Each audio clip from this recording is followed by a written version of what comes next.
And David is currently has, I think it's an every issue running column or almost every issue running column in the Numismatist.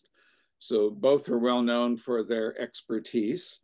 And years ago, when Don was a younger man, he did his PhD in Pioneer Gold and published a book that is the book on that subject. But now, after many years, he and David have partnered to write a new book, America's Golden Age, Private and Pioneer Gold Coins, 1786 to 1862. Well, thank you for having us give a presentation, Bill. Thanks for the great introduction. Yes, I'm very much in favor of having this recorded in every other educational program so that we can share. We love to share. And when I joined my father in 1972 after getting the BA degree in numismatics, he shared with me a lot, and I was able to look at a lot of different types of coins and currency. And the one that really got me going was Pioneer gold coins, the coins of the gold rush, the privately issued. And because unlike like collecting a series of Morgan dollars, which might be very daunting and fun, collecting these, every one of them is practically different. And so that really, and it's a great historical area. So that I kind of wanted to learn more about them and study them. And in an act of numismatic hubris, another young numismatist and I started to attempt to update the old Scott catalog of the Encyclopedia of Coins. I was going to take the colonial part and the pioneer and update it, and he was going to do the rest. Well, after several months, he dropped out of the project. I dropped the colonials, but continued studying and adding to my knowledge of pioneer.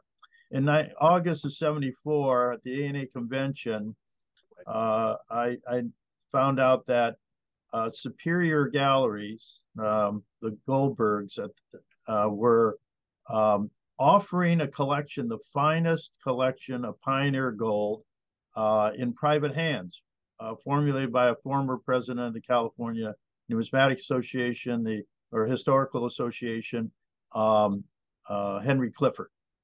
There was 121 gold coins listed on a list. I showed it to my father, and he said, "Yeah, that's kind of cool." And I watched him spend, without exaggeration, and of course, this is a few years ago, within 10 minutes, maybe 15, he said, "Yeah, I think it's worth it." 121 coins. I went to Larry Goldberg, told him that we were interested. He says, "Really? Okay. I got to talk to my partners." He had two other partners. One was named Jack Clausen, who was the king of Pioneer at the time. And Clausen wanted to buy the coins for less than the appraised value. They had it independently appraised by a guy named John Ford. John Ford, one of the top numismatists of his generation, and had sold most of the coins to Henry Clifford over the years. And he didn't think that there would be anybody else to buy this collection other than him, Mr. Clausen, and wanted to buy it cheaper than the appraised value. We were willing to pay the appraised value after Dad took a look at it. He called John Ford, asked John Ford how the coins graded. He said, "I was pretty conservative." He says, "Okay." And about a half hour later, I had given Larry Goldberg a check and owned the Clifford collection. I'm not sure I've told that story before, but it's as some of you have actually seen that collection many years ago when it was on display. And at the time, it was on display at the San Francisco Mint. But remember, we're buying it sight unseen. So So many of you may have seen the original Clifford collection. Years later, we'll talk about quickly how we added to it. But a few months later, I embarked upon a PhD program in numismatics in January of '75. And there was no real reference book for Pioneer Gold that covered all of Pioneer Gold. Edgar Adams had done a book on California. He did a great job, and that was the reference work at the time. The Stacks had cataloged a Beckler collection by a man named Walton, who was the biggest collection of Becklers. And so they had written some of it and had their own reference numbers for Becklers, but there was really no real book covering all of the Carolina Gold Rush, nor the Colorado Gold Rush. There were some articles, some pamphlets, and a few things out there on that and the Mormons, but no reference book covering all of these private gold issues. And that became my doctoral dissertation and my book that was published in 1981. This became, I had Kagin numbers, and this became the reference catalog for not just the story and background, but the catalog for when cataloging these coins. The Kagin numbers are the reference numbers, and they still are. And I'm very proud of that. But it was a lot of work, obviously. But you know, you do something, and it's 40 some years later. You recognize there's not just a lot of new things that are discovered, but there are things that were taken for granted or dealt with as genuine that turned out to be, the numismatic community consider them genuine, but it comes out later that some of the coins were not. Well, in 2003, David McCarthy joined Dad and I here in California. And David is one of the most brilliant numismatists I've ever met. And he has a photographic memory for numismatic coins. So he also adopted an interest in Pioneer Gold. And we were looking at a client's collection and noticed that David noticed that one of the coins, a $20 U.S. Assay Office coin, had the same diagnostics as some of the controversial pieces that had come up, these proof-like $20 gold pieces. Turns out that he nailed the fact that it was indeed, these proof-like pieces were indeed transfer die forgeries. And it also led to other recognition for other coins that were in my book and in other previous Pioneer books and felt as genuine, were not genuine at all. And we knew that we would have to update my book and make sure that those coins are no longer considered to be genuine. So we set some parameters. We decided that we'd have a book. It wouldn't be a second edition because we'd have to do the gold coins only in order to get it out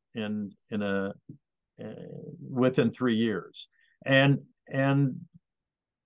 we wanted it to resonate not just with the numismatic community, but people, historians, and of interest in collectors of all kinds of things in general. So we wanted a not as comprehensive, so that we only wrote about the people who actually issued the gold coins.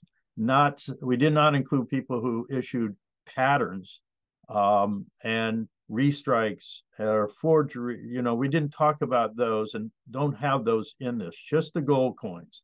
We wanted for the first time to tell this story, which I consider the most romantic and interesting of all of numismatics, but to tell the story in a chronological way rather than a geographical way.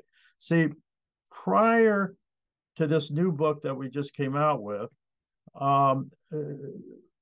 the California coins, for instance, were all done together.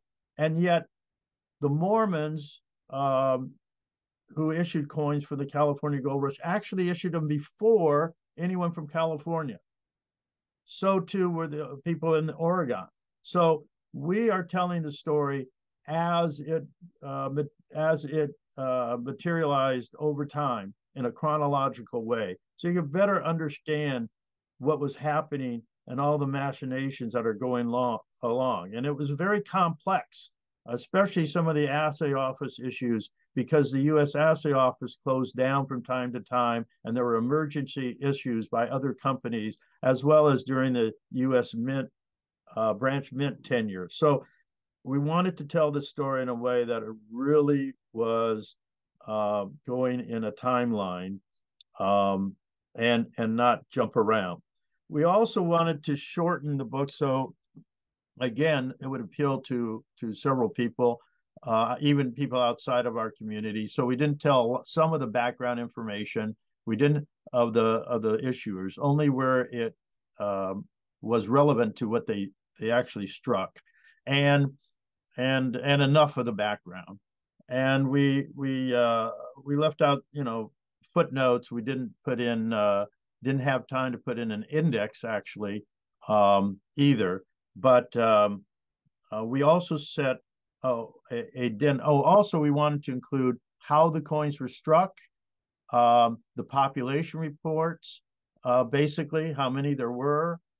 We had all this data that's accumulated over the last 40 some years. So we included all of that. So and yet we think we kept it down to a book that you could read pretty fast, and on a level. But we had to set a deadline.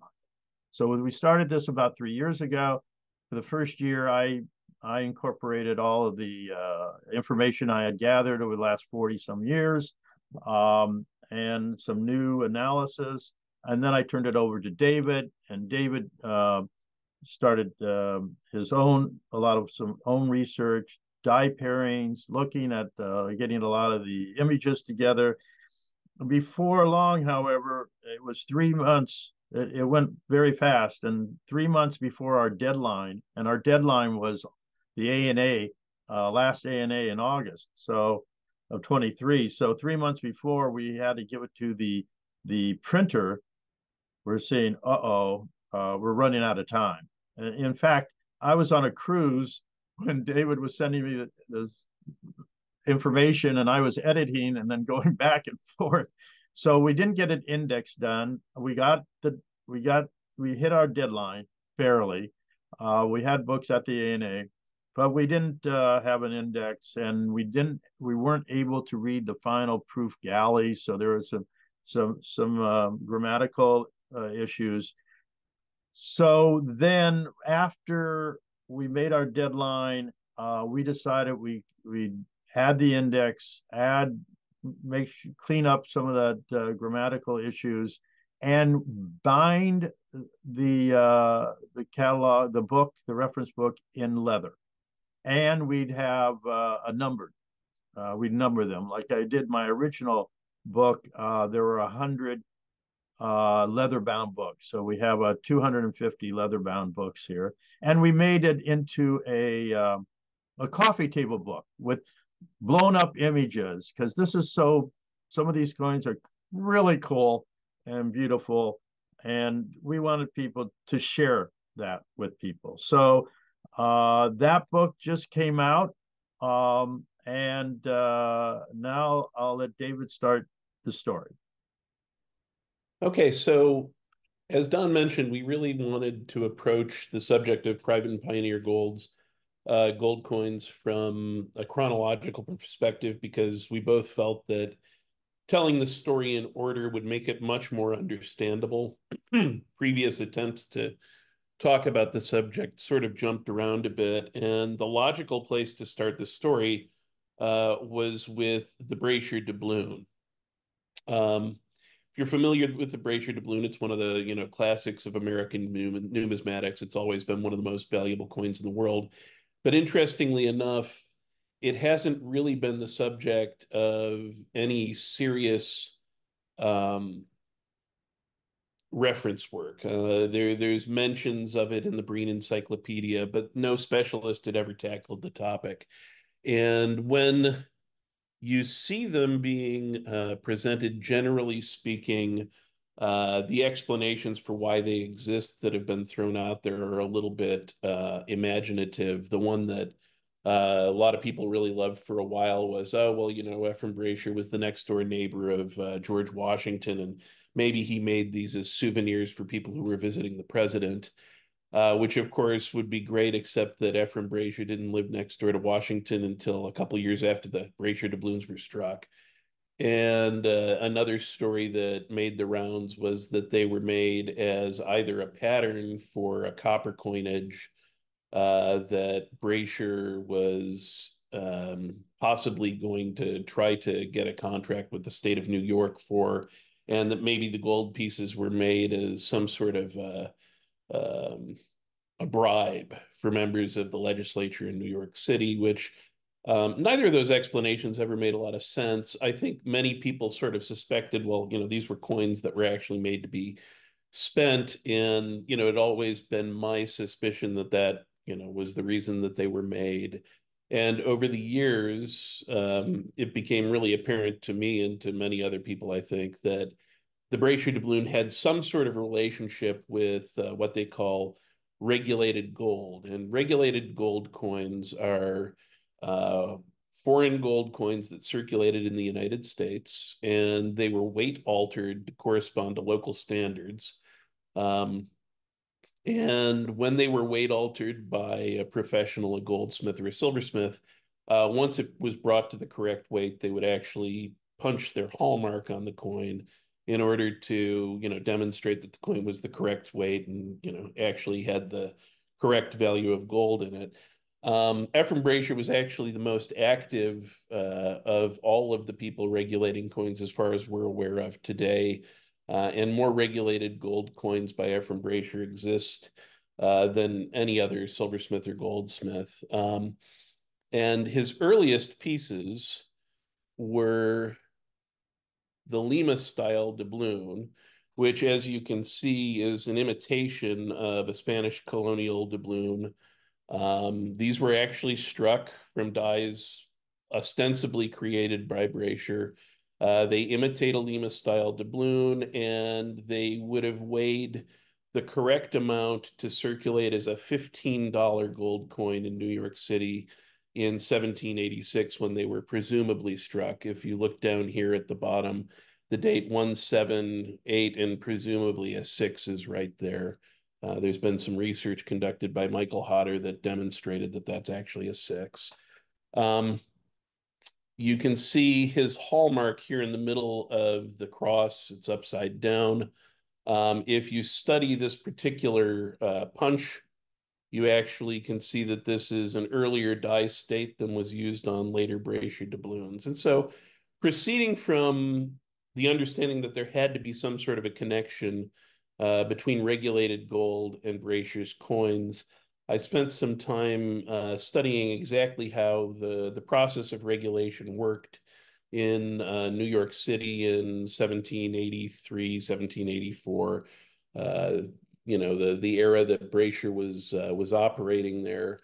And I kind of did a deep dive on subjects like, how was gold traded? It turns out that the Chamber of Commerce in New York published a table that outlined what coins ought to weigh and what they would be valued at, but it also outlined discounts for coins that were underweight. And sitting down and doing the math around, the way that they valued gold in New York City, it became very apparent very quickly that Brasher's business plan involved buying in lightweight gold coins at a discount, melting them down and turning them into these quasi-Spanish doubloons. And one of the things that he apparently discovered when he was working with all of these coins was that the Spanish had actually debased their gold coins in the 1770s or 1780s and were issuing coins that were, I think, 0.901 fine, whereas all of the other coins being issued by France and Portugal and Great Britain had a higher fineness. So in addition to being able to buy lightweight coins at a discount, all of the European coins that he was handling that were of a higher fineness, if he melted them down and made them the correct weight and fineness for a doubloon, he'd make a tremendous profit. And so by sitting down and studying the history and doing the math, it became apparent that the Brasher doubloon was actually a function of Brasher's understanding of gold and understanding of the way that the market worked and his ability to find a way to make some money. So here we have a Brasher Lima style doubloon. This is the earliest type. The next type of Brasher doubloon is the so-called New York style. And you can see here the obverse is actually analogous to the Great Seal of the United States of America.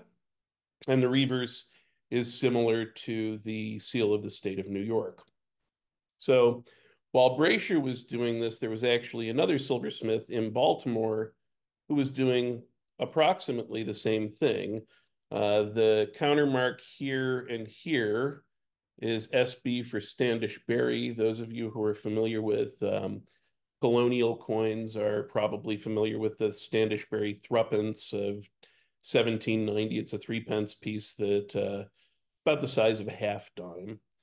And in addition to striking those, he apparently was involved with making these cast, for lack of a better word, counterfeit Spanish colonial doubloons. And the fact that he's actually put his name on this suggests that he must have been involved in their production because he had to have been aware of the fact that they actually contained the right amount of gold. And so our first section of the book really kind of takes a deep dive on all of that and gives it attention it's never seen anywhere else. And it's part of the book that I'm really proud of because I think we're actually putting some information out into the world about very, very important coins that people don't know that much about. And we're taking some of the kind of funny stories that coin dealers made up back in the 20th century to sell Brasher doubloons off of the table. And we're actually putting some good information out there. So not too long after Brasher and Berry were producing their doubloons, you also had a gold rush start in Georgia. Actually, in 1799, a significant chunk of gold was discovered by a young man named Conrad Reed in a stream near his house. This particular piece of gold, I want to say it was somewhere around 12 pounds done. Do you remember offhand? Was it 12 or 13 pounds? So it's a substantial nugget he found in a creek bed while he was playing with one of his siblings. And his father used it as a doorstop for several years, not understanding that it was gold, and eventually sold it to a friend for somewhere around $3, who then turned it around and sold it for thousands of dollars at the mint. And when the information got back to Reed's father, they actually began prospecting for gold again, probably around 1803. And in doing research about the Appalachian Gold Rush, I actually was able to find some mint documentation from 1803 and 1804 that concerned gold deposits coming out of the Carolinas. So although there was gold being found there, it wasn't until 1828 or 1829 that you really had a gold rush take place there. And in 1830, a German immigrant by the name of Templeton Reed, who was a mechanic and designed things like cotton gins, and had worked as a jeweler, took it upon himself to start striking coins. He was located in Milledgeville, which was at the time the capital of Georgia. And after striking about $1,500 worth of 2.5, $5, and $10 gold pieces in Milledgeville, Templeton Reed relocated to the gold fields around Gainesville and continued striking coins. He ran afoul of someone who wrote into the newspapers under the name No Assayer, who claimed that his coins were below value, which of course they actually turned out not to be. But it was sort of the beginning of a problem that plagued a lot of these private coiners, where they would make coins and someone would come along and correctly or not, accused them of ripping people off, and that actually put Reed out of business after a few months. A more successful operation was started up in 1831 in Rutherford, North Carolina, by the Bechtler family. The Bechtlers were Germans and had studied in Germany to be assayers and jewelers and gunsmiths, and relocated to the United States in the late 1820s, and by 1830 or 31 had heard about the gold rush in Carolina, relocated there, and began striking coins in 1831. The Bechtler series is a very complicated series. There are over 30 varieties of Bechtler. And one of the things we really concentrated on in this book was we really wanted to get the Bechtler series in the actual order that it was produced in. And so the very first thing that I really tackled when I started working 3 years ago on the book was doing an in-depth die study of all of the Bechtler coins. Any shared dies, I would do die state analysis in order to be able to put the varieties in some sort of an emission sequence. And then once I had all of the die state information that I could put together, I started looking through newspapers and primary source accounts of the coins, and we were able to kind of cobble together probably the best emission sequence on the Bechtlers that's ever been assembled. Some things had to be shifted around. For many, many years, they've said that the Bechtler gold dollars were struck starting in 1831, and the earliest they could feasibly have been struck is probably late 1832 and more likely 1833. So we really kind of took a look at the Bechtlers and said, we're going to start with a fresh slate. We're going to look at everything new, and we're going to come up with groups of coins as they were struck. And that was a very interesting part of the research for the book. It was also very, very, very complicated. So here we have a picture of one of the earliest of the Bechtler coins. This is a 2.5 that was struck sometime in 1831. And it shows what they call the beaded border. And all of the earliest Bechtlers have this beaded border up until probably 1833, I would guess, when Christopher Bechtler started to change the design a little bit. Don, you were up. In keeping with doing this chronological, we had to put the Mormons next, because the Mormons were the first ones to actually issue coins from the California gold rush that happened and started in, most of in 1848. So it's Mormon religion, or the Church of Jesus Christ of Latter-day Saints, was started by a guy named Joseph Smith, who had a vision in the 1820s and incorporated some new thoughts about a religion and some controversial practices, including polygamy. It turned off some people, created some hostilities, and they started being hounded. And he decided that he had another revelation in the 1830s that he should go west and get out of the reach of any government entities, especially the U.S. government. He went to Ohio. Unfortunately, he couldn't get away from some controversies because of the practices, and that was just one of them that turned people off. There was allegations of counterfeiting later on also, but they even issued some paper money. But to make a long story short, he fled with his converts, eventually to Missouri, to Ohio first, and then Missouri, and then later to Illinois. He kept getting into issues with other community members and politicians. Some thought that his church was getting too strong, He was arrested for treason in Illinois. Before he could go to trial, a mob took him out of the jail and hanged him.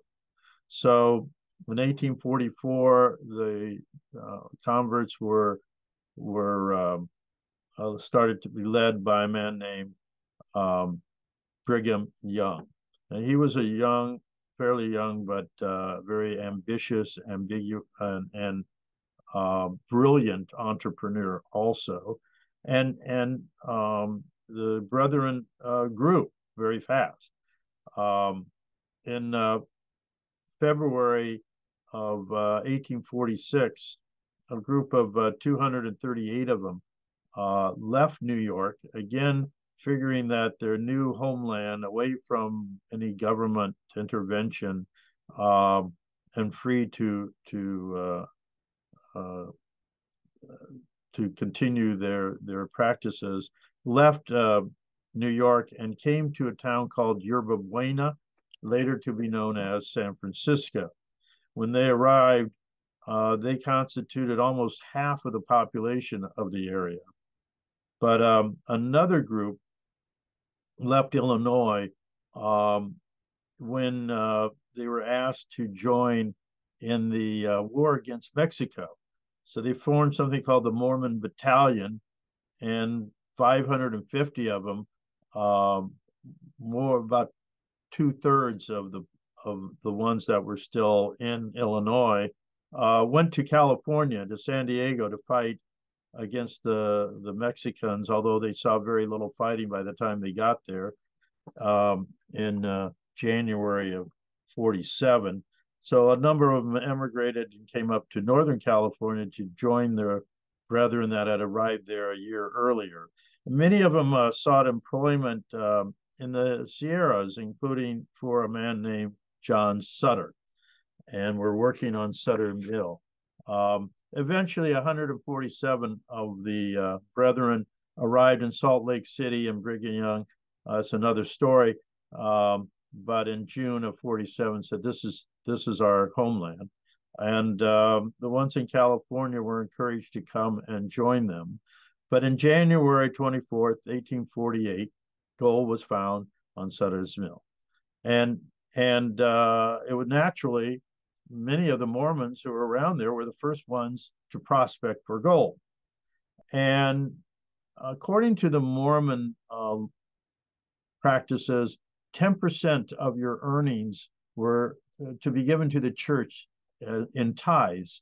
So when the season was over in the autumn of 48, a number of the prospectors, the Mormons, did in fact go back to Salt Lake City with their gold and gave 10% to Mr. Brigham Young.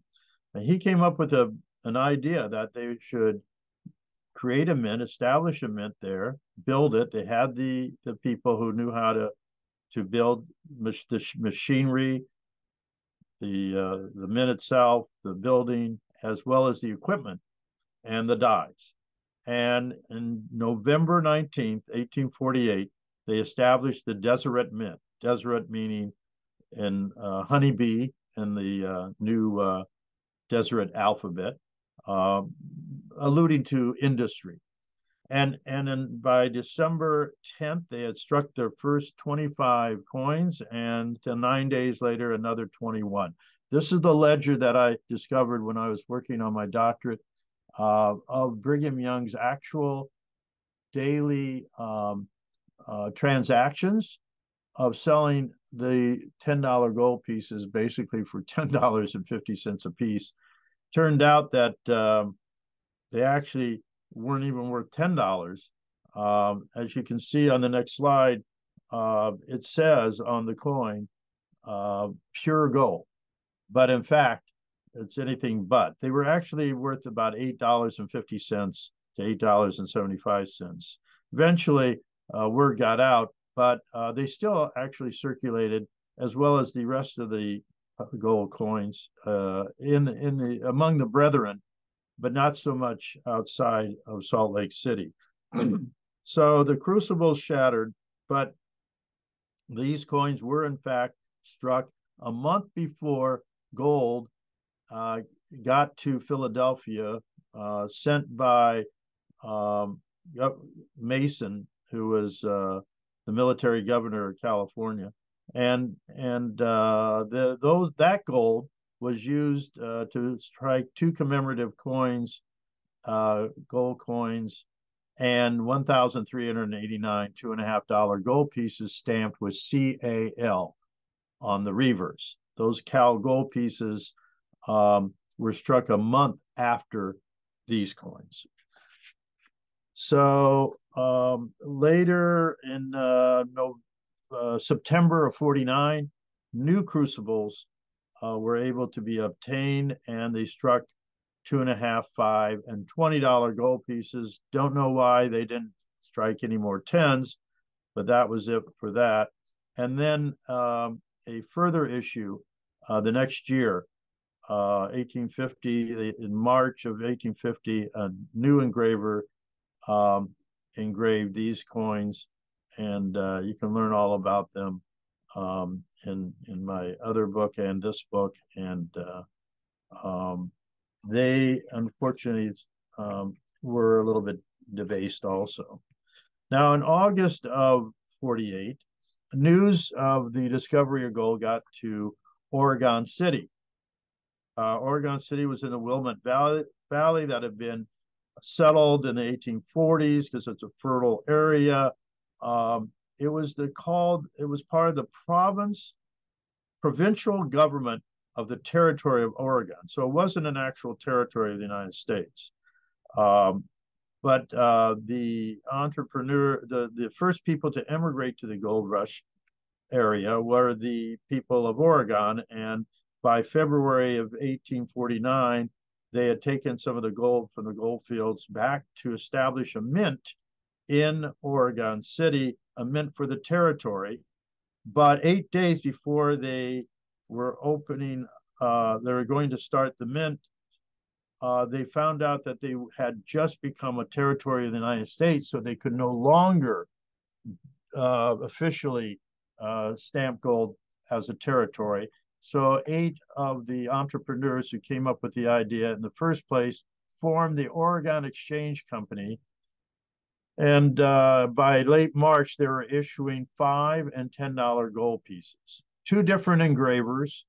I want to draw your attention to the TO on the 5 and the OT on the 10, both for Oregon Territory. Don't know why they got it mixed up. We can just speculate, but that's an interesting factor too. So you can see how there's so many different issues of pioneer gold. We often call this the beaver for obvious reasons. And you'll see other iconic images throughout this presentation. So in December of 48, President Polk in his State of the Union address confirmed that yes, there's gold in them there hills, and the gold rush was on.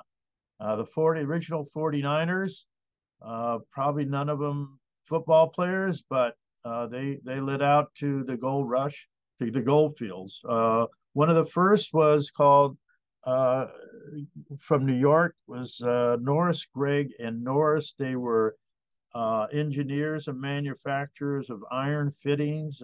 They assembled the machinery and equipment to make coins, left New York and arrived in May of 1849, and were the first ones to issue gold coins in California from the California Gold Rush. The next year they left for Stockton, and we know of one coin that was struck there. John Little Moffett had worked the North Carolina gold fields, and when the gold petered out, he went back to his native New York. When he heard about the gold being discovered in California, he formed a partnership with 3 other gentlemen. His names were Curtis, Perry, and Ward. They formed Moffett and Company and set out for the gold fields in February 15th of 1849. And they arrived in San Francisco in July 21st, 1849, and set up for smelting and assaying. But their first issues were ingots, $9.43, different issues until they standardized their ingots at $16. They then, soon afterwards, late July, arrived a Bavarian goldsmith and engraver by the name of Albert Huner. This changed things completely.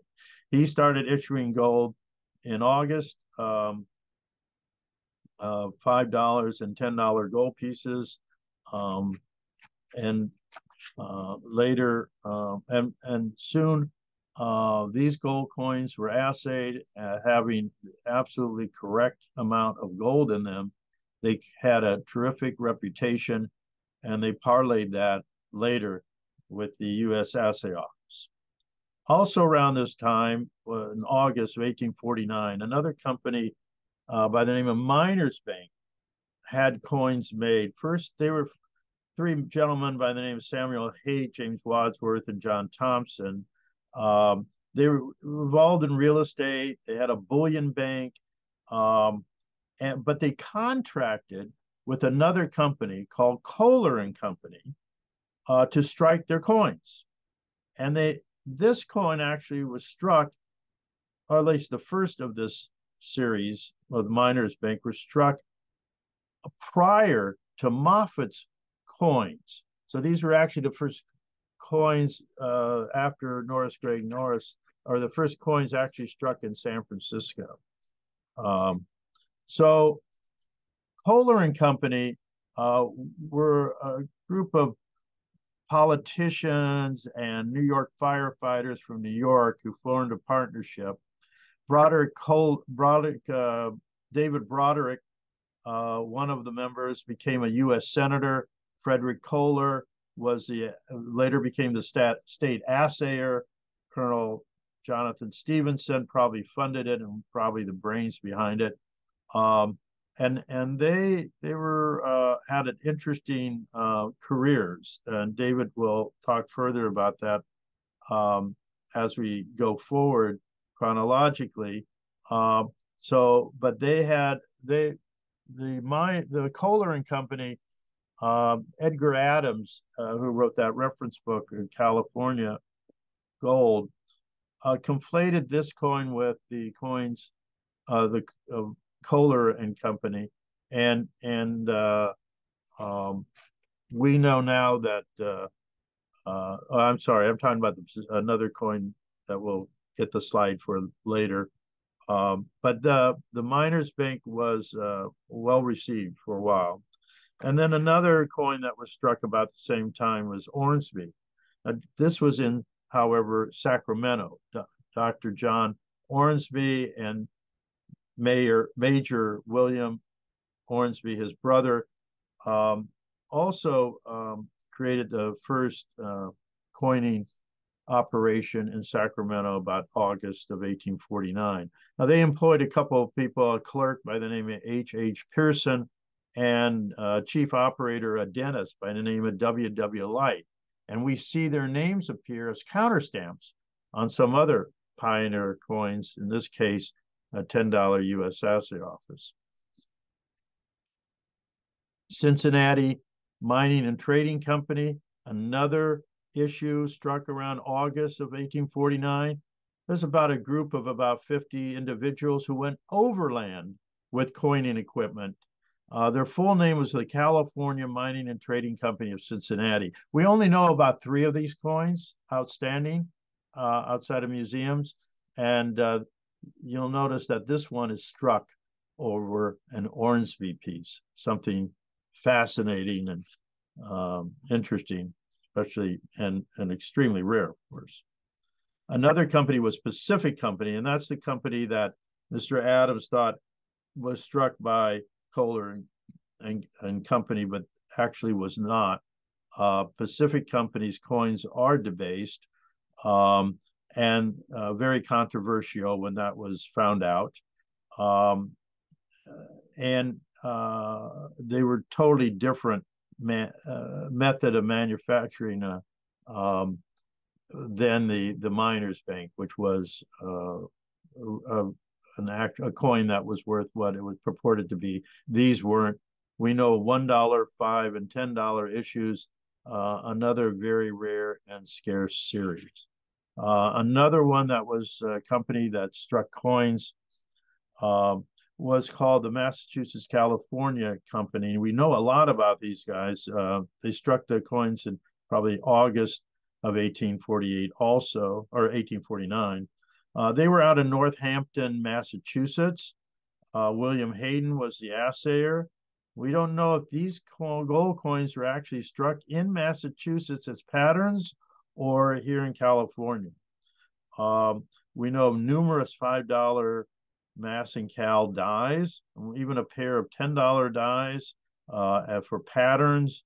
We know many strikings in off metal, altered dies, and even fantasy struck in the 20th century. But you do see the appearance of some iconic images of that of the saddle, the vaquero or the horseman here, as well as the bear, which shows up in California. Other images.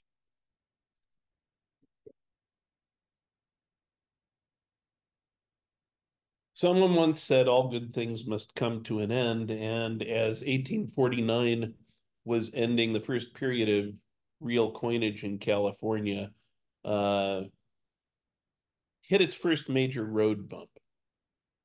On December 24th at about 6 in the morning, a fire broke out in Portsmouth Square at a gambling house that was right next door to the Miners Bank and Kitty Corner from Kohler and Company, where the Miners Bank coins were being struck.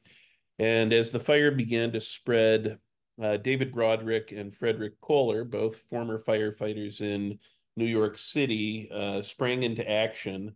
They actually apparently used some dynamite to blow up a building to create a fire break in San Francisco, right off of Portsmouth Square, and saved the entire city from burning.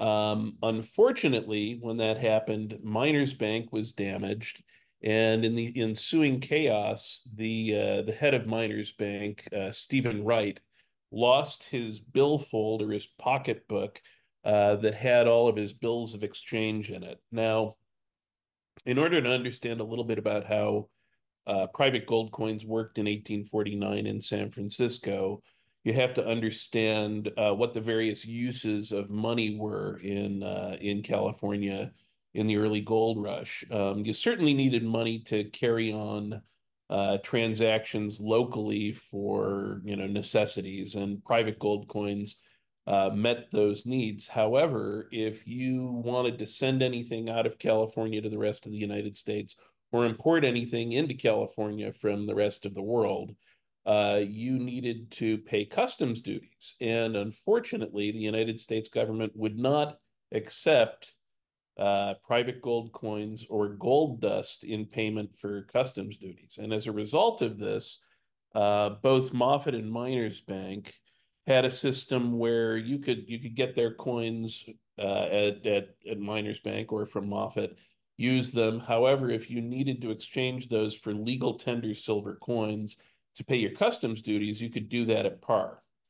And when Stephen Wright of Miners Bank lost all of his bills of exchange, he apparently was unable to put together enough credit with other people to bring in legal tender coins. And in January of 1850, Miners Bank was unable to pay their customers in legal tender coins in exchange for their privately struck $10 gold pieces.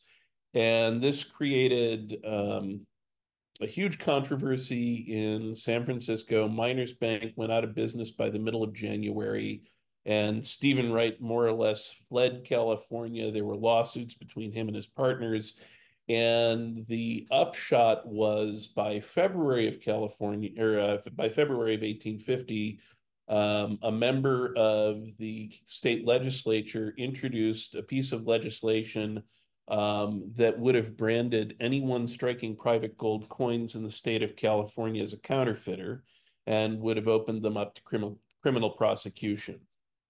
And so between January of 1850 and April of 1850, there was a tremendous amount of debate about what to do about private coins, debate about how to value um, gold dust and nuggets and ingots and all of these things. And as a consequence, the early part of 1850 was a bit chaotic. Now, we talked a little bit about Kohler and Company. This is actually a $10 pattern for a Kohler horseman. Most of you who are familiar with California gold are probably immediately familiar with the obverse of this. You can see again, the vaquero or the horseman that is associated by most people with Baldwin and Company. That die was actually cut by Albert Kuhner for Kohler and Company sometime before they sold out to Baldwin and Company. And here is a Baldwin horseman struck with that same obverse die. The obverse die on the pattern is of an earlier die state than this Baldwin obverse. So we know beyond a shadow of a doubt the initial intent for those dies was to create coins for Kohler and Company. However, Broderick and Kohler, after saving the city of San Francisco from the fire, were sort of swept up as heroes. Broderick went off to the state legislature, and Kohler actually became the head of the Democratic Party in the city of San Francisco and founded the first functional fire department in San Francisco in January and February. And by February, realized he didn't want to be making coins anymore. How much that had to do with the failure of Miners Bank and the antipathy toward private coins in San Francisco, I can't tell you. But he sold out to Baldwin and Company, clearly sold his dies, and Baldwin and Company started striking $10 gold pieces by March of 1850, and within a few months was striking $5 gold pieces. Something interesting about the Baldwin pieces is we know that they struck the tens first, then the fives, and then the following year they would strike 20s and tens. And if you look at the emission sequence of the coins and you look at the assays of the same coins that were later conducted by the US Mint, you'll see that the Baldwins over time got debased. The Baldwin $10 horseman pieces are virtually full value or full value. The fives are a little bit off value. And then the tens are a little bit more off value. And finally, the 20s, the last coins that they issued, turn out to be well undervalued. Another company that operated in San Francisco in early 1850 and very, very briefly was Myers and Company. Myers and Company appears to be a company that was run by a German immigrant by the name of Frederick Meyer or Myers. He spelled his name both ways. Most German immigrants that I've encountered in these stories were pretty fast and loose with the way they spelled their last name. The Greg of Norris, Greg and Norris, spelled it Gregg, Greig, Grieg, Grigg sometimes. Myers is another example of this. He was originally a baker and became a manufacturer of high quality scales and scale weights in Philadelphia. And sometime in late 1848 or early 1849, left Philadelphia and went to San Francisco. For a time, apparently shared workspace with Albrecht Kuhner, it turns out. And early in 1850, while the controversy was raging about how to value gold, apparently made this 1 troy ounce gold ingot. Most people who studied California gold rush will tell you, oh, well, they valued gold at $16 an ounce. And that was, in fact, the amount of money that was being paid for placer dust and nuggets through most of 1849 and 1850. However, in early 1850, while the controversy was raging, the local merchants debated whether they should accept gold at $18 an ounce, $17 an ounce, or $16 an ounce. The reason for $18 an ounce is that the biggest bullion bank in North America had begun to buy dust and nuggets at $18 an ounce. And so the fact that this is a 1 troy ounce ingot and is valued at $18 kind of places it square in the February, March 1850 era. By April, they had decided to value gold at $16 an ounce.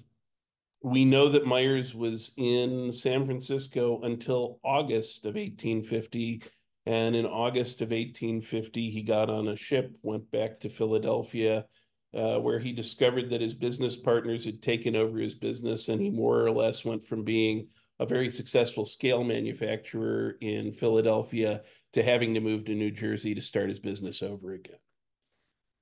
While all of this was happening, you had people who were trying to outlaw private coinage, you had people who were defending it, and you had a group of people who were calling for the establishment of a state assay office. Now, in California, starting in 1848, there were people who were actually petitioning the United States government to establish a mint.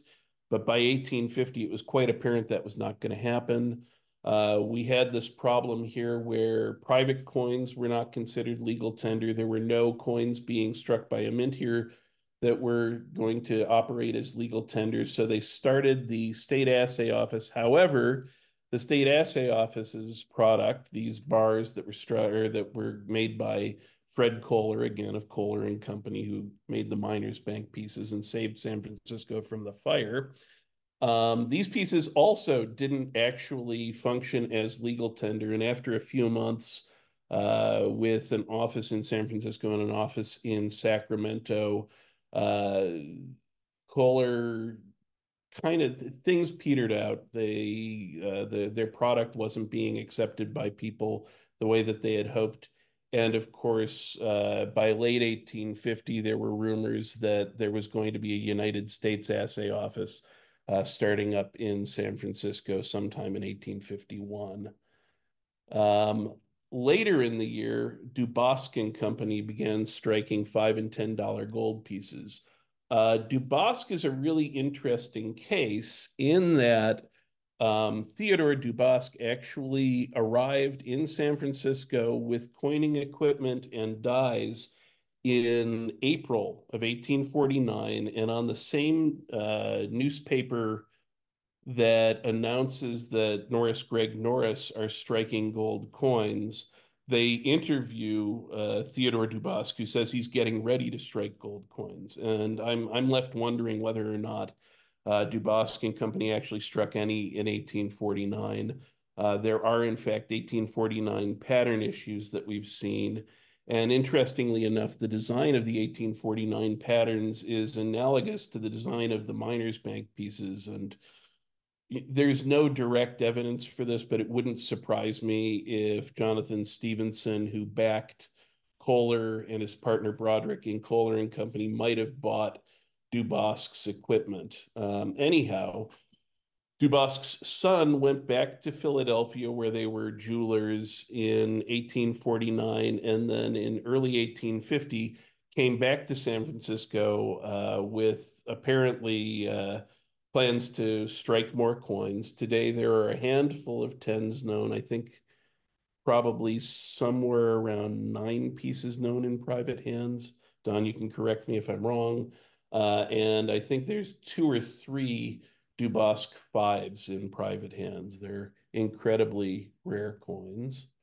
And then, as I alluded to, starting in 1848, the people of California had called for the establishment of a mint. And what happened is there were powerful delegations in New York and Massachusetts that both felt that before California, which wasn't even a state yet, could possibly have a mint, New York City and Boston ought to have mints. In addition to that, the delegations from Georgia and Louisiana and Carolina, who, all 3 of those places had their own mints, didn't like the idea of a new mint being opened up in California. And so there was a lot of opposition to the establishment of a mint in Washington. And a consequence of that was in late 1850, a compromise was put together where instead of getting a mint that would create coins, San Francisco would have a government, a federal government run assay office established that would strike ingots. Now, these ingots were intended to be multi-denominational. And so what we have here, this is, most of you are probably familiar with slugs. This is a $50 gold slug. And you'll see here, it's an octagonal ingot. Nothing on the outside of the seal is actually struck. That's just basically raw metal. And what they would do with these is they had this single seal. They would strike it with the seal against this engined turned reverse die.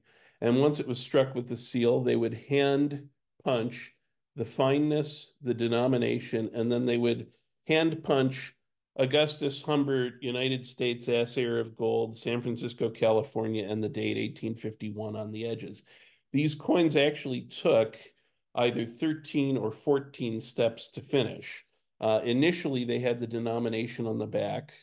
We've only seen $50 gold pieces at this point, but the records of the assay office indicate that they made $500 and $1,000 ingots that presumably would have looked like this, but would have been 10 times as thick or 20 times as thick. No one's ever seen any of those in person. Now, the assay office was in operation. It was being run by Moffett and Company, who we talked about a little bit in 1849. Moffett and Company in 1851 shut down their operation and began operating the United States Assay Office. However, there was still need for small coins in California. You had Baldwin and Company, you had Dubosc and Company, and then Schultz and Company started up in early 1851. It was actually initially a partnership of Schultz, who was actually responsible for making the die steel that most of the dies were being made from, and Kuhner and a couple of other partners. And they started striking these Schultz and Company pieces, I believe, to be used by the banking house of Burgoyne and Company. So you have Dubosc, Schultz, and Baldwin all operating in early 1851. And as I alluded to earlier, Baldwin and Company was progressively debasing their coins more and more and more.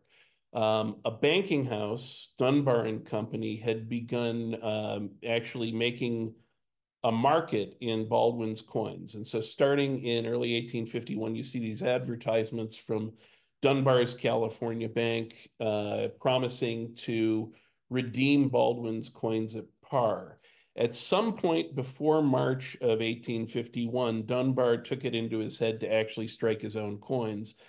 I'm suspicious that that probably happened because he figured out that Baldwin's coins were being debased. And so he began in late March to strike these Dunbar and Company coins. Now, Dunbar and Company coins are among the rarest of all Pioneer gold coins. There are 3 examples of the one denomination known in private hands, and that's it.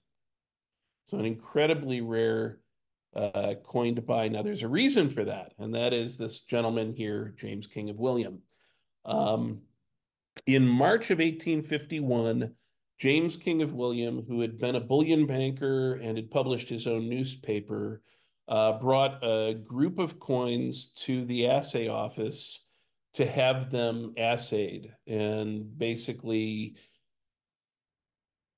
I think it was on March 27th, 1851, published the results of those assays. It's pretty apparent that he was probably working hand in hand with Moffett and Company / the assay office / Humbert. And these assays demonstrated that some of the coins then circulating in California were undervalued, particularly the Baldwin pieces.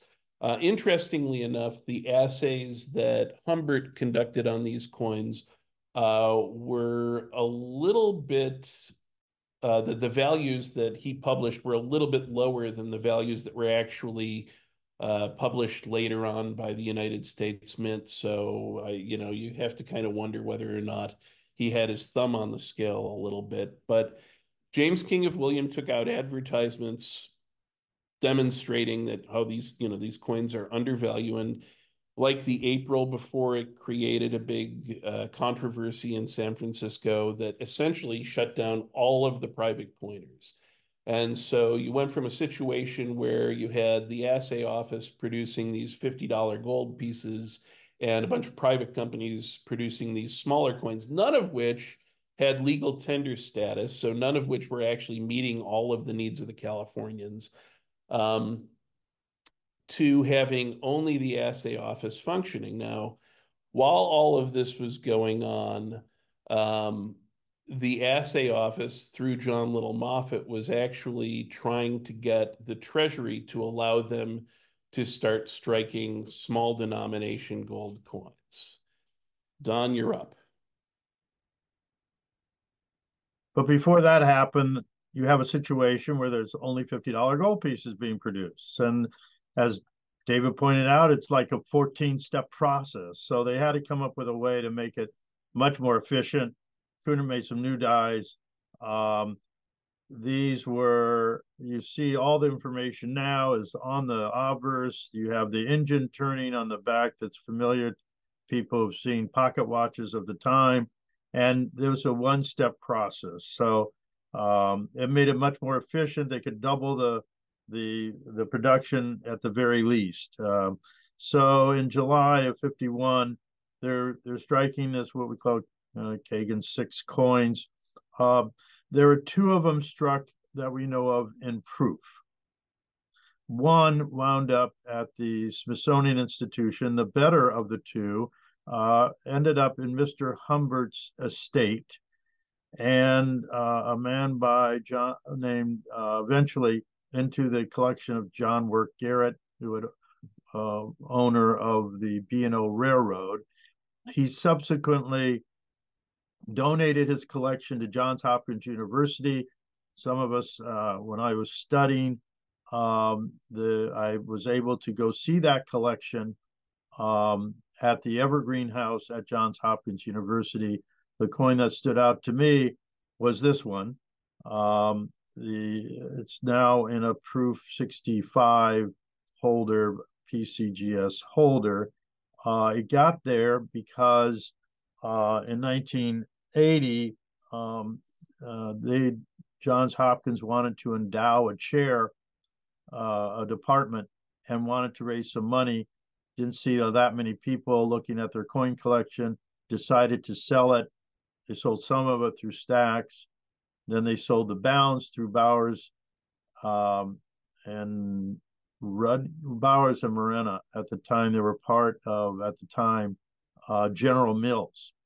And my father and I attended an auction of, there were 4 different auctions in April of 80, 1980, was the sale of many of the Pioneer Gold of California. Dad went to buy a few coins that we didn't have in the Clifford collection that was on display here in San Francisco. And then, although there was an example of this, Dad thought this was one of the coolest of all Pioneer Gold coins. We still believe that. I still believe that. He bid it up to $500,000 at the time, world's record price, of course, for a Pioneer Gold coin. A lot of money back in 1980. Jack, I mentioned the name Jack Clausen before when we bought in 1974, the Clifford collection. He wanted to buy it. He was considered Mr. Pioneer. This is now 1980. He and another dealer, Harlan White, who handle Pioneer. They bid $510,000. Luckily for us, the auctioneer disallowed that kind of increment, and we wound up with this. It's on the cover of my first book. It's also on the cover of our latest book. And Dad had little pins. A couple of you guys may have gotten them from him, made up with a $50 gold piece on it. So I'll give the floor, the internet back to you, David.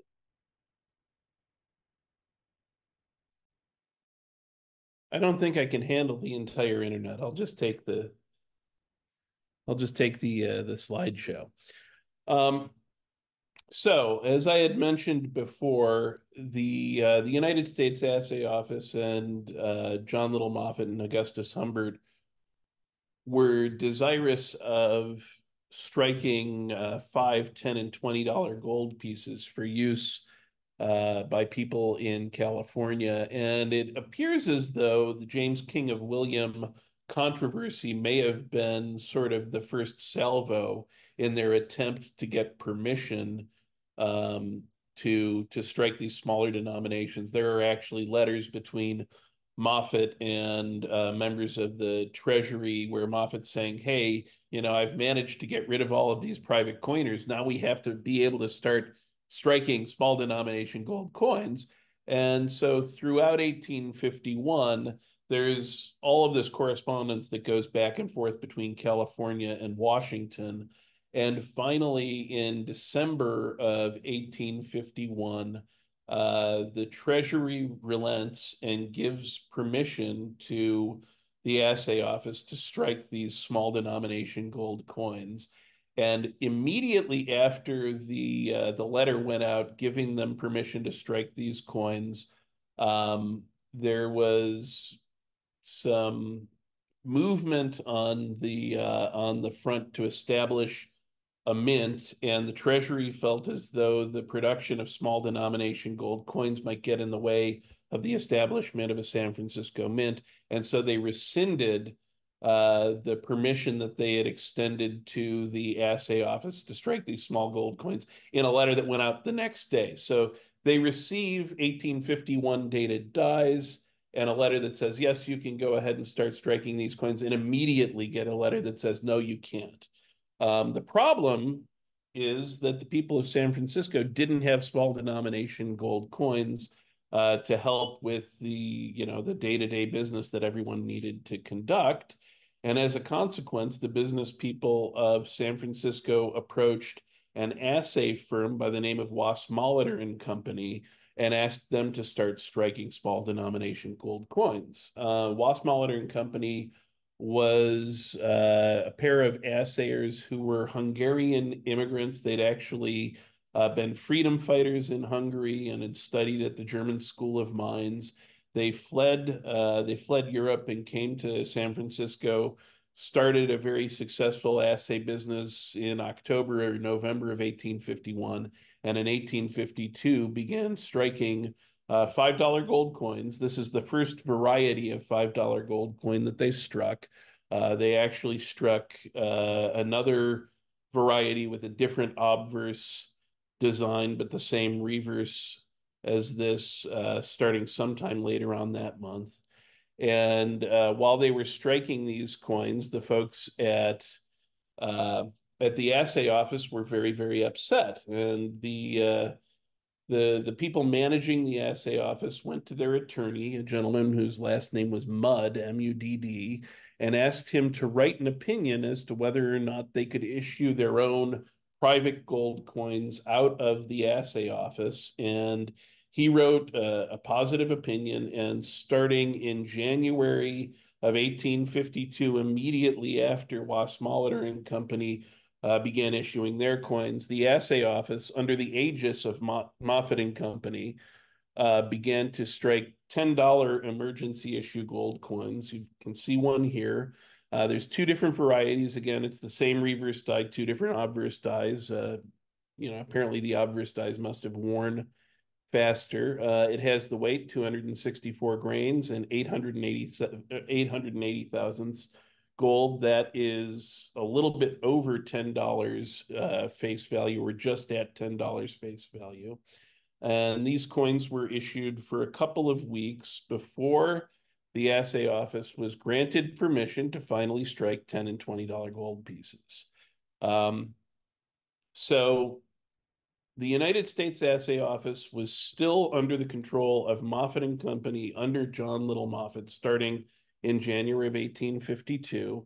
And after striking the emergency issue Moffett 10s, they also began striking 1852 dated Humbert slugs. This is a $50 1852 Humbert slug. And up here it says Augustus Humbert, United States Assayer of Gold, California. In addition to these, they got permission to strike $10 and $20 gold pieces. They had the dies that had been produced at the mint and sent out to them that were dated 1851. They actually punched a 2 over the 1 on the 20 and a 2 over the 1 on the 10 and began issuing $10 and $20 gold coins. And then in spring of 1852, Curtis, Perry, and Ward, who were the and company of Moffett and Company, bought John Little Moffett out of Moffett and Company and took over the assay office.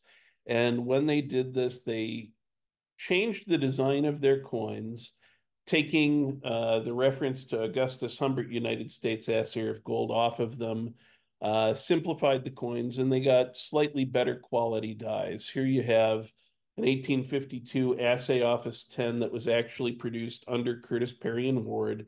And you'll notice that, it's a fairly well-made coin relative to some of these earlier pieces. Let me see if I can, these are reasonably well made, but, you start looking at some of these late 1851, early 1852 issues, particularly these slugs, and they're a little bit poorly produced. And under Curtis, Perry, and Ward, you see a little bit of an improvement in the quality of the coins. And part of that was that they had actually hired a former U.S. Mint employee, Jacob Eck. No, which Eckfeld was it? There are so many Eckfelds. It was the son of Jacob Eckfeld. I think it's John Eckfeld.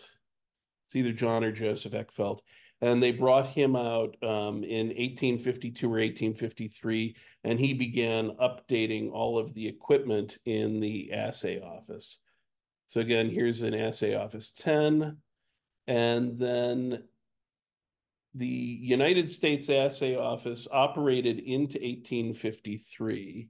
Again, you have coins here that are struck after Eckfeld came, and you can see that the quality of these 20s, they're a lot more refined looking than the earlier Assay Office issues. And that's a function of the fact that Eckfeld came out, updated all of their presses, and actually kind of redid the entire operation so that they would be able to produce coins on par with the coins that were being produced by the United States Mint.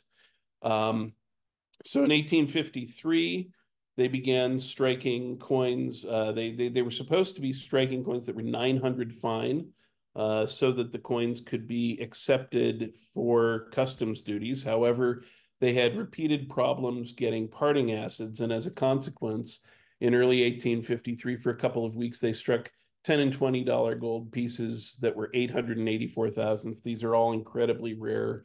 I think there are about 2 dozen of the 20s and under 20 of the 10s known today.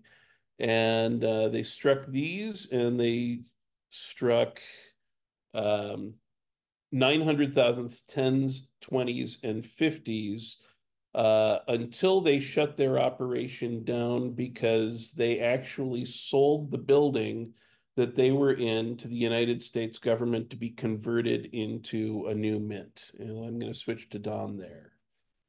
Oh, wait, sorry. Oh, yeah, you got another. Sorry.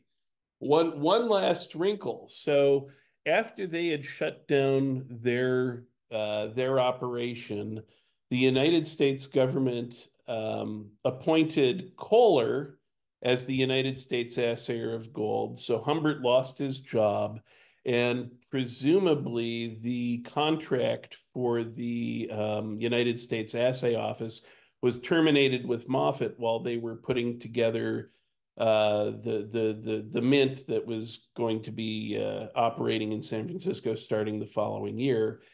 And while Kohler was operating the assay office out of the offices of Wass Molitor and Company, Moffett and Company actually issued a final Moffett and Company issue, ostensibly an emergency coin, so that there would be small denomination coins to circulate in San Francisco.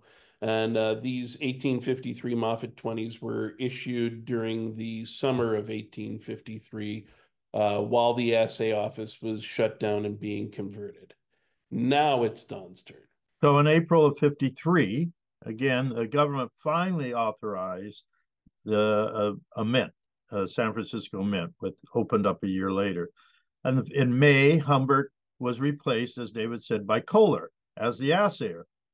And they were working. He was working out of Wass Molitor's offices while they were remodeling the U.S. Assay Office to be the new mint. Now, Curtis and Perry in July, they leave and they form Curtis and Perry and Ward, a company with Mr. Humbert, who had left also the U.S. Assay Office.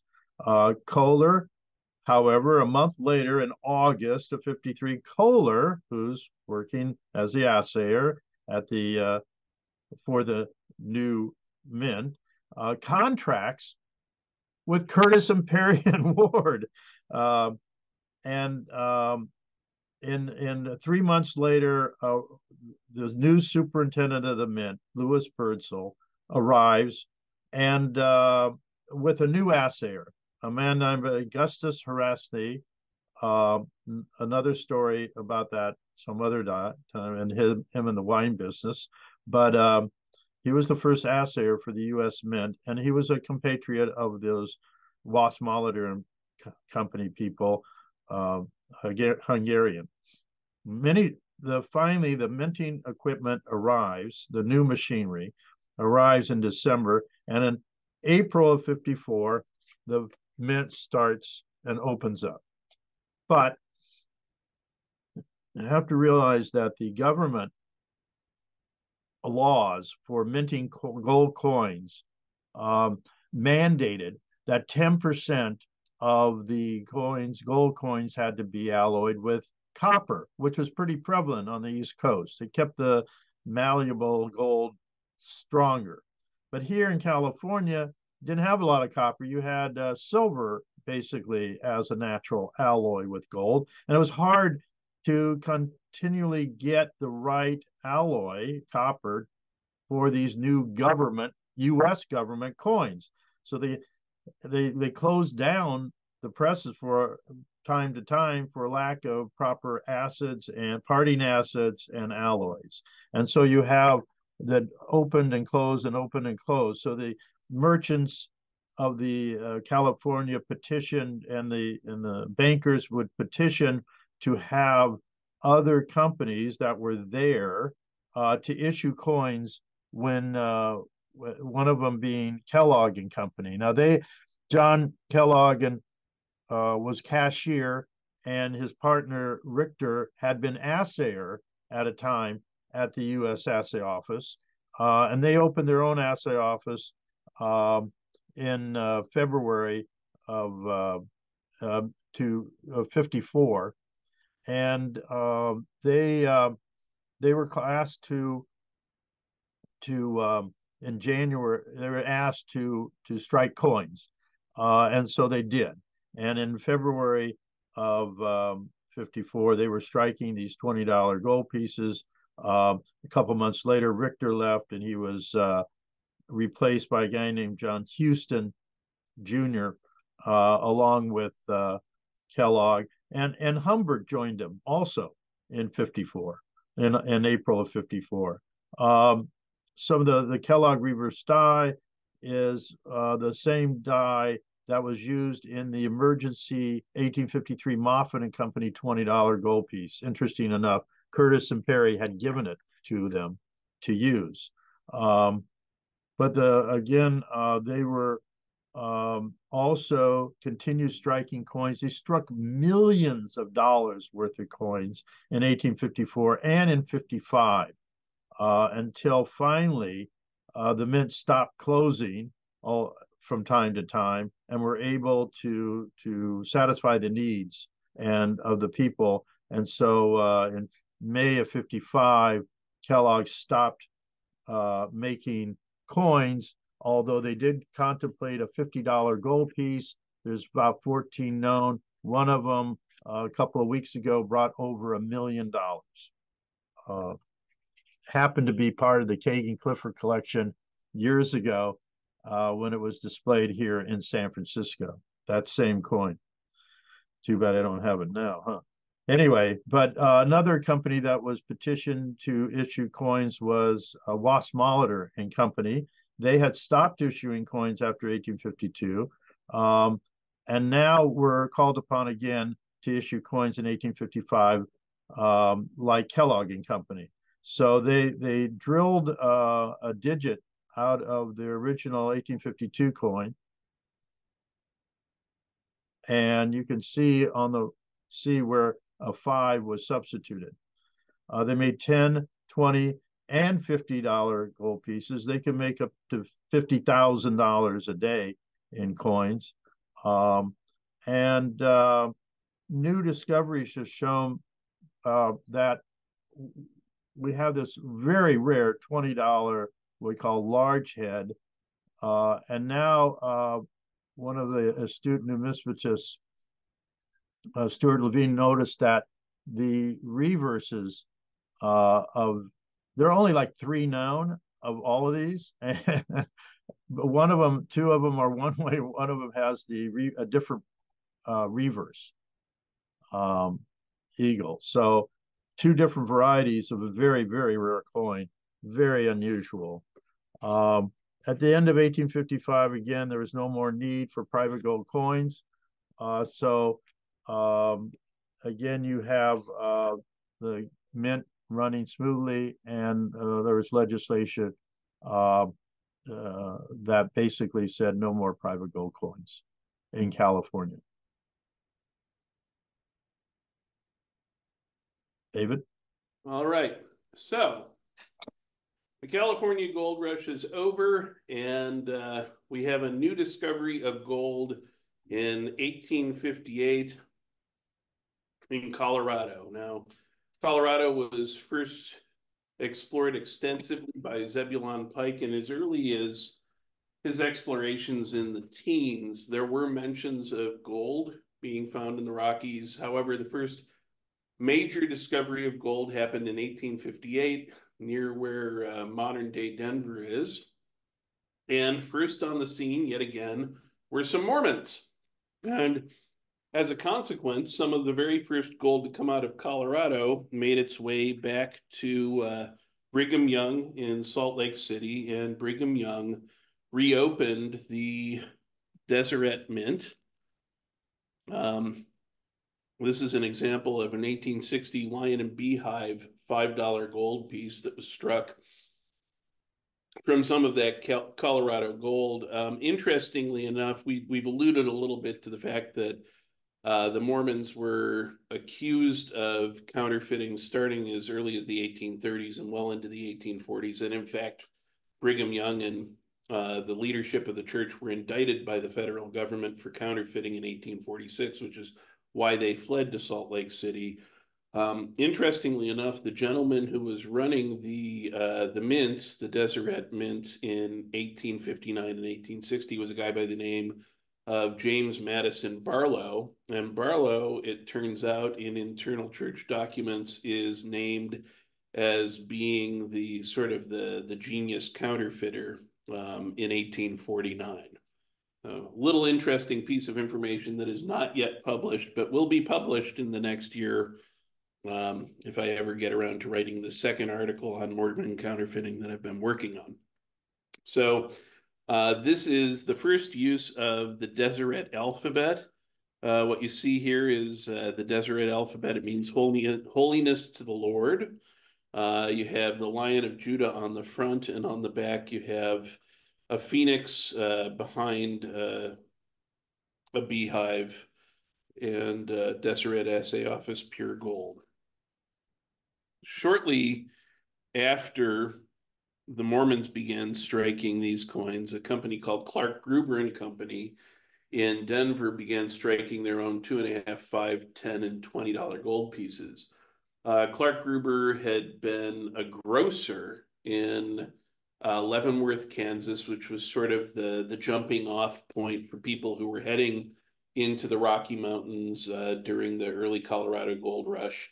And Clark Gruber and Company established a beachhead in what is now Denver, Colorado, and started doing banking. And very early in 1860, realized that they could probably make a lot more money if they were making their own coins. And so they hired a gentleman in Philadelphia to cut dies for them. And for the $10 and $20 gold pieces, they wanted to have a mountain representing Pikes Peak on the coins. However, the guy in Philadelphia had no idea what Pikes Peak looked like, and so he made this kind of volcano looking, or it also looks like an emoji. If you put a couple of eyes on it, you'll recognize it as a popular emoji these days.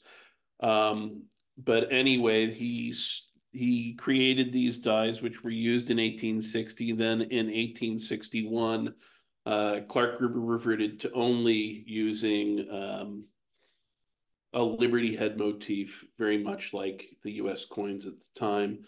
Clark Gruber was far and away the most successful of all the private coiners during the Colorado Gold Rush, and were so successful that they actually sold their business to the United States government in 1862 with the idea that the government was going to convert their operation into the Denver Mint, which didn't happen until many, many, many years later, 1908, I think. There are a couple of other companies that we know of that were operating in Colorado at the same time. In 1861, Jonathan Parsons began striking $2.5 and $5 gold pieces. Parsons had actually come out to Colorado much earlier as a prospector. And in 1861, he had purchased a 6-stamp quartz mill. And you can see that quartz mill here on the coin. And he had his minting equipment and his quartz mill in the back of a wagon, and would actually bring it to where they were mining gold, and for a charge would convert people's gold into coins like you see here. These are incredibly rare today. This particular quarter eagle may be the only example that's available to collectors today. There are a number of other pieces that were in a couple of major collections, all of which have been pledged to museums at this point. So hopefully this coin will end up back in the market at some point. And then the last operation that we have seen coins from Colorado is Conway and Company, who were actually jewelers and bankers in Georgia Gulch in Colorado. And in 1861, they began striking $2.5, $5, and $10 gold pieces. Almost immediately after they started striking their coins, they were accused of debasing their coins in one of the newspapers, and they actually hired a local assayer to assay their coins, and it turned out they were not debased. However, the controversy probably drove them out of business. There is one other company that operated in Colorado that we know struck coins, but no one's actually seen a gold coin from them, and that's Smith and Company. Probably about 15 years ago, the Smith and Company die appeared in an auction. I think it was an A&R sale. And so there's an obverse die that's actually held by the Colorado School of Mines, I think. And the reverse die was actually with a group of dies that some of the Conway dies were with. And examining the dies, you can actually see that there are flakes of gold in them. So it's possible that there are Smith and Company gold coins out there waiting to be discovered. However, in 1863, the United States government made it illegal for private companies to issue their own coins, putting an end to an era of what I think are maybe the most interesting and most mysterious numismatic products that we get to deal with today. Thank you. Thank you for letting us tell the story, our favorite story here, numismatic story anyway. Thank you, Don and David. Are there questions? The Brasher or Brasher? Brasher. You know, when the Garrett collection was sold, excuse me, they had a Brasher doubloon in it, and a member of the Brasher, a descendant of the Brashers, told us that that they pronounced their name Brasher, not Brasher. Until then, I always heard from my father and others that it was the Brasher, but they called it. They say it was Brasher. And there's actually another interesting piece of information out there that shores that opinion up, which is there are a series of letters that passed between Alexander Hamilton and the cashier of the Bank of New York. A Brasher doubloon was found in a deposit at the Bank of North America in Philadelphia in 1791. And the Bank of North America brought the piece to Alexander Hamilton and said, "Hey, what is this? We don't know if this if this coin is of full value." So the coin was sent back to New York City, and in the correspondence back and forth, they actually spell Brasher's name Brasier, Brasher, which again would be the same pronunciation we're talking about now.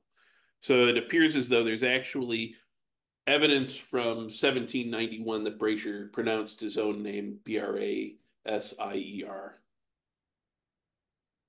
I don't have a question, but I have a comment, Don. I was actually at that auction that your dad bought that coin at. In fact, I still got the No cabinet there. kidding. That's it. Now, I want you to be relieved. I did, as a student at the time, I did not bid against your dad. So just Thank want you. you to know. But it was Appreciate it. it was an amazing auction. I think it was the peak of the market in a lot of the denominations. It was probably 300 people in attendance. It was crazy. Very electric. And yeah, we bought several a number of pieces. Not that many were lacking. One of them was a $10 a Conway in another session, and then a few other pieces that Clifford could never get because they were they were in the museum. Who knew that that great collection would be available today? And yeah, we added it to the collection. It was on display until the earthquake, and then it was taken down.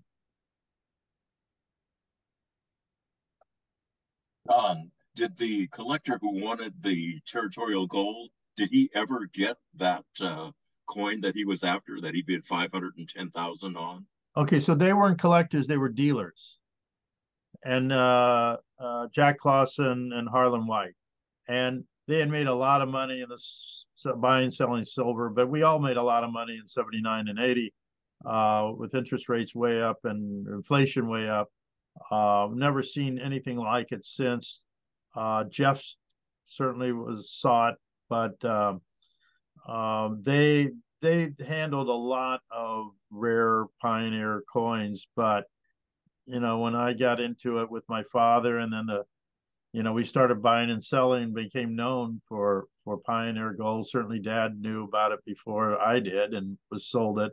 But they handled their fair share. But they never.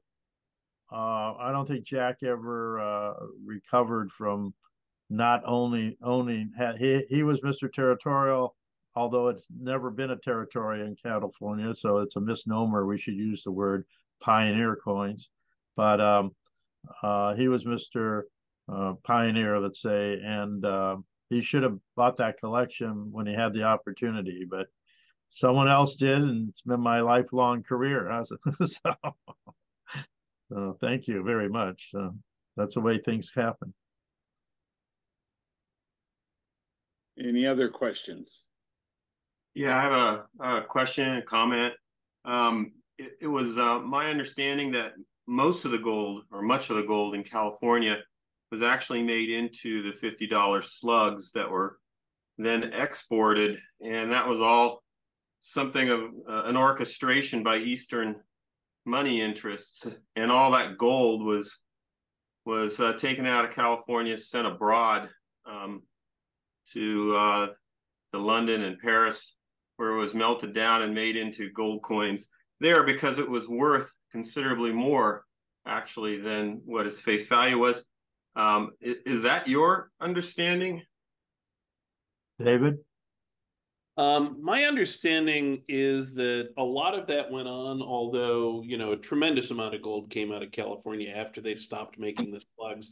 There were issues in Europe surrounding the actual value of California gold and U.S. gold coins. And interestingly enough, the very first assayer to arrive in California was a guy by the name of Farnham, who had been the head assayer of in Dahlonega from the time it opened until he left in 1848 to go to California.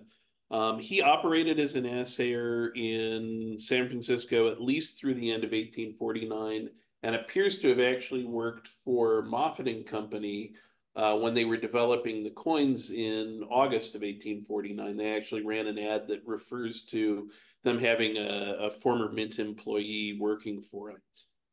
He was put forward for the position of United States assayer and didn't get it. Humbert got it, and he was actually sent by the United States Mint, or rather by the Treasury of the United States, to Great Britain in order to be sort of the knowledgeable assayer go-between between the United States government and the European banks and European mints who had questions about what the metal content of these new California gold coins are. And that kind of ties into what you're saying about how this stuff was, essentially being exported from California to the East Coast and from the East Coast into Europe, because Europe was starved for gold. And of course, we had more gold than anyone else in the world at the time. And where you have a lot of something, its value goes down. And where you have a dearth of something, its value goes up.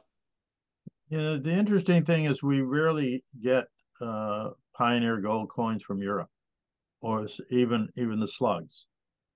All these years, I don't recall seeing a half a dozen coins, $50 gold pieces. They could have been melted, because as you say, probably worth more there. But interesting that we don't see them coming here from Europe. Well, yeah, that was my understanding. I found a lot of articles when I was doing some research on the subject that they were very, very angry at the circumstances, basically felt that they were being pillaged and at the mercy of the Eastern money banks, money interest for that purpose. And so the fact that they didn't have a lot of small denomination coinage was a direct result of that. The money interest didn't want them to. They wanted all the gold to be essentially made into $50 slugs that were easier to count and export, and were worth more. And England and France would pay them. Anyway, that was my understanding. These articles were pretty ferocious in their condemnation. If you want to share one of those articles that in particular, please send it to me. Sure, absolutely. And kind of getting back to the problem that the thing that supports basically all of the gold streaming out of California at a discount is the fact that they never allowed them to have any legal tender coins. None of the coins that are being struck here until the 900,000th issues of the assay office were usable for customs duties. And of course, that meant that all of the gold that was being made here had to, essentially leave California at a substantial discount. And, so there are definitely moneyed interests that were operating to kind of keep the situation in California the way it was for as long as they possibly could. Yeah, that's the impression that I got too. Yeah. Yep. Well, and I mean, it's interesting, by 1852 or 1853, it turned out that a bunch of California politicians had been kind of playing into Yep. Yep. I saw that really too. Yeah. So one interesting story from my time of living in Santa Barbara, the cattle that were being raised in Santa Barbara were being slaughtered for their hides, not for their meat. And then a couple of the ranchers, Nicholas Dinn was one of them, was in San Francisco during the gold rush and paid a fortune for a steak. And they decided to drive their cattle to San Francisco. And the story that goes on is that Nicholas Dinn and his family were sitting down for dinner. It was dark, and their main ranch hand that had driven the cattle to San Francisco came in at a full gallop, jumped off of his horse, came in white as a ghost, and they asked him what was wrong, and he said nothing was wrong, but he needed to get back to Santa Barbara, and he had saddlebags filled with $50 gold slugs that he was carrying. Now that's a neat story until one year it's no longer on display, but one year the Santa Barbara Historical Society had an exhibit of the fancy saddles that the vaqueros used and the ranchers used in parades and so forth. And one of those saddles was decorated with $50 gold slugs. There were probably 20 to 30 of them cut in half and used to decorate that saddle. That was one of the most impressive things that I have ever seen. What happened? It's no longer on display. I'm not in Santa Barbara anymore, so I haven't had an opportunity to try to relocate that saddle. David, we have to get that. Yeah, absolutely. I mean, the interesting thing is that there was a company that was making facsimile Wasmolater slugs for use on saddles and for use as money clips. And I actually used to know the name of the company. So, they obviously used real things for that, but then after the fact, they were still imitating, this sort of pioneer gold bling on saddles well into the 20th century. No, that's something that's worth following up to see. Yeah. It's long enough ago. Maybe it was fakes that were on there, but it was impressive to see at the time.